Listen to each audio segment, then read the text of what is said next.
Premier Mark Brantley disclosed that plans for development of land in the Indian Castle area are still on the books, but with another developer. The Premier was asked to provide an update on foreign investments on the island at his most recent monthly press conference.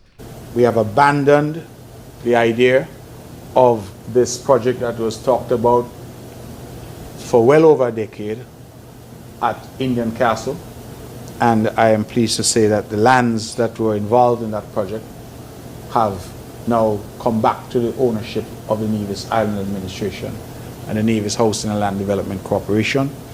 I want to perhaps clarify what I mean when I say we've abandoned. We've abandoned pursuing a project there with those developers. And we are now looking to see if we can get other developers who can deliver a project to us on that same site. So we've not abandoned the idea.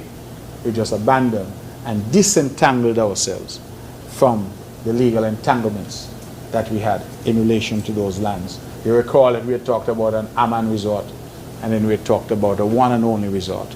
Neither materialized, and we realized that the years were passing by. And so we severed that relationship with that developer, secured the lands in terms of the title of those lands, and we are now seeking alternative partners to try and develop that particular property. He also said they are hopeful for some development in the long-awaited Windam Hotel project. We are hopeful that we will see some movement on this long-promised and long-awaited Windam project. They have identified a new parcel of land in the Paradise area, and they're now going through all the planning and related stages of that. In 2017, plans were announced for a $160 million Windam Hotel project to be built in St. James, Nevis, with Phase 1 of the project expected to begin in mid-2017. The resort was to have 170 suites, condominium and villas with other amenities.